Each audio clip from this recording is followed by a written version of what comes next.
ഞങ്ങൾ അപ്ലോഡ് ചെയ്യുന്ന വീഡിയോസ് നിങ്ങളിലെത്താൻ ഈ ചാനൽ ഇന്ന് തന്നെ സബ്സ്ക്രൈബ് ചെയ്യണം. അതോടൊപ്പം ബെല്ലൈക്കൺ പ്രസ് ചെയ്യാൻ മറക്കരുത്.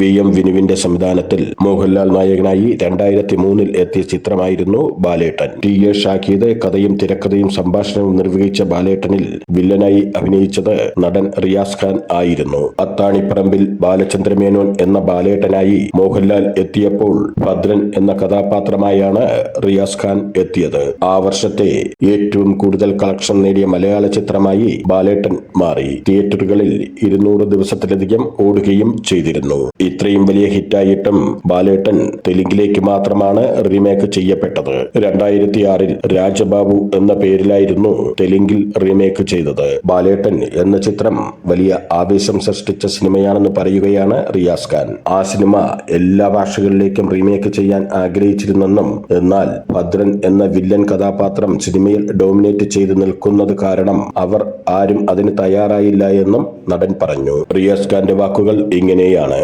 ബാലേട്ടൻ എന്ന സിനിമ വലിയ ആവേശം സൃഷ്ടിച്ച സിനിമയാണ്. ആ സിനിമ എല്ലാ ഭാഷകളിലേക്കും റീമേക്ക് ചെയ്യാൻ ആഗ്രഹിച്ചിരുന്നു. തമിഴിലും തെലുങ്കിലും കന്നഡയിലും ഹിന്ദിയിലുമൊക്കെ റീമേക്ക് ചെയ്യാൻ കരുതിയിരുന്നു. പക്ഷേ അവരാരും ബാലേട്ടൻ എന്ന ചിത്രം കണ്ടിരുന്നില്ല.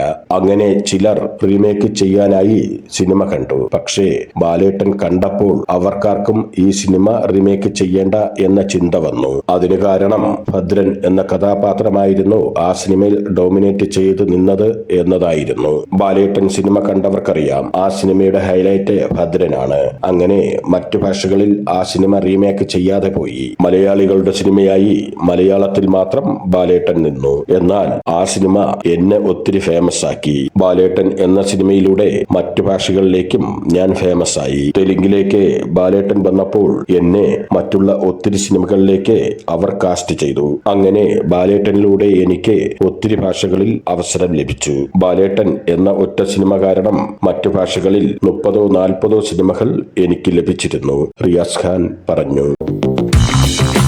ഞങ്ങൾ അപ്ലോഡ് ചെയ്യുന്ന വീഡിയോസ് നിങ്ങളിലെത്താൻ ഈ ചാനൽ ഇന്ന് തന്നെ സബ്സ്ക്രൈബ് ചെയ്യണം. അതോടൊപ്പം ബെല്ലൈക്കൺ പ്രസ് ചെയ്യാൻ മറക്കരുത്.